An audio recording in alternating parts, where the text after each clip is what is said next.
Okay, I'll start with the story. When I was in SS2, that was when I discovered. One day I just woke up in the morning and I was preparing to go to school, so I was combing my hair and I just looked at the mirror. I just saw my lips already, it was red. So I was thinking it was like pink lips or something. So I finished and I went to school, and the next day I woke up, my eye opened again and I was like, wow, what is happening to me? Then the next day I woke up again, the thing expanded, and the next day I woke up again, it moved to another part of my face that healed already. So I was like, oh, what is happening? So I became discouraged because it became wide. Here became wide, and I was like, mommy, it's like I've been cursed or something, or what is happening? And so it affected my self-esteem. I couldn't even speak again in the crowd because I was the chapel prefect in school then. I was able to speak to people and talk, but when I started seeing this new face of my life, it's demoralized my ability to talk to the crowd, to speak to people, to even talk to fine girls as it is, to even talk to you, because I had this love for beautiful women. So that was like a limitation, like, oh God, how would I go start? And I had these dreams, or I had my dreams then, that I was going to stand in front of people, I was going to stand in front of cameras to address nations. So that affected my self-esteem. But that day I remember when I woke up and I was feeling downcasted, my mom came into my room and she told me, my son, that this will not limit you, it will not limit your dreams, it will not limit what you want to become. But that was my mom telling me in the house. But when I go out, the first thing, people, because anywhere I go to, I attract attention, and it used to like demoralize me. I'll be like, if I commit a crime now, which I will never do, I cannot run away from it because I am the first attraction of anywhere I appear. But I've been able to work on myself. There's what I use. I stumbled on a principle, and it's called the mirror principle. Every morning I wake up, when I started having this self-esteem about my vitiligo and everything, I always talk to myself on the mirror. I'll tell myself, I'm becoming a voice that nobody will ignore. That my face, my looks will not limit my use. So I kept on encouraging myself that my looks will not limit my use. And that was what had helped me to this point of even the small impact we'll be making. So from that experience, so would you say that it is more of good to you or the reverse? Yeah, it is more good to me, like I would say, because one of the things you can never do is you can never change some things in life. Because I know that my mom had money. We went to the best hospitals in the States, and they took my blood sample and checked everything, and nothing could be done about it. So I just had to encourage myself that this, since to some people it looks like a disadvantage, but I always tell myself that this is an advantage. So I will use the disadvantage to be an advantage for myself. So I've been able to leverage on it to be able to inspire people, thousands of people. I always celebrate it every 25th of June. I've always been celebrating. That's the World Vitiligo Day. I've always been celebrating it to encourage people. And one day I was trekking in school in my university, and I was going home that day, and someone met me. I don't know him. He says, "Sir, thank you for encouraging me. I read your post about vitiligo, and I have vitiligo, and we've been looking for people to encourage us, but nobody have come out to talk about it.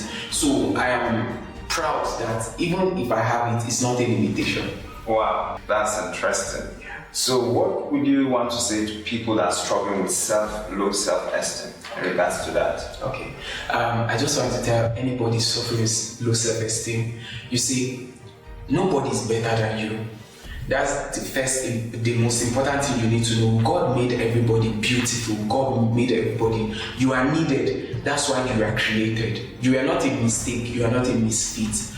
God thought about you. You know, when he created the world, when he wanted to create the grass, he spoke. When he wanted to create the trees, he spoke. When he wanted to create the fish, he spoke. But when he wanted to create you, he thought. He spoke to himself. He thought. He said, "Let us make man." So you were created for a reason. Now the world has a problem or have a problem, and God has created you to solve a problem. So one of the things I want you to do is that don't look down on yourself, because You have potentials in the inside of you that generations are waiting for. You are, because the Bible says something that the earnest expectation of creation is to see the manifestation. So you are born to manifest, and there's something in the inside of you, and that's why you are created. No manufacturer can create anything without a purpose. So you were created for a purpose. So you need to understand that you are needed. That's why you're existing. Now, you talked about your mom spent a lot of money and trying to fix this issue and condition, trying to work on it. So at a point, you guys just decided, okay, let it be. Yeah. Okay, I got to, when my mom spent a lot of money on it, like we are buying drugs. I had a time I used to take the drugs, and my life was just like, for a long time I've been living on drugs. I was like, what kind of life is this? So one day, the drugs I buy is 10,000 naira for the capsule, like it's 4 in it for 10,000, and it's for 4 days. So I will spend 10,000 naira after every 4 days. And I'm a student, like I'm 10,000 naira, so one day I went to the pharmacy to buy the drug, and I met a military lab scientist. So he just looked at me. I just said, I need Vitiligo drugs. He looked at me and called me. He said, young man, why are you wasting money buying these drugs? And I was like, sir, I don't like the way my face looks. And he was like, let him advise me. That was the first time I saw he showed me the one of the most beautiful women who has vitiligo. She's a Black American that they celebrate her. He showed me a picture. He showed me many people, boxers, many people who are doing well, who have vitiligo. And he said, you know what, you need to break out of this. He said, stop wasting money and start living with it and build an advantage with it.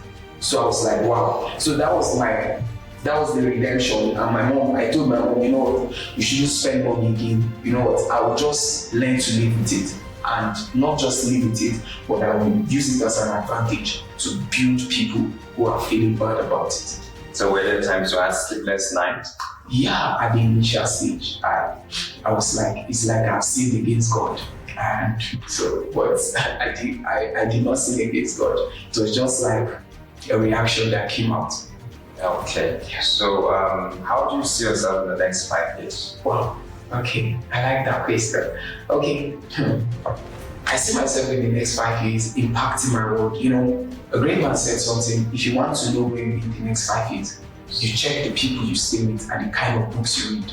So I've been equipping myself for the next 5 years. I should be a continental impact in the next 5 years, because the projects I'll be doing will go from Nigeria to the continent of Africa. I'm thinking of expanding my scope to Ghana, to South Africa, to Uganda. So in the next 5 years, I must have covered, let's say, 25 countries in Africa or more, or cover the whole Africa and move to the world.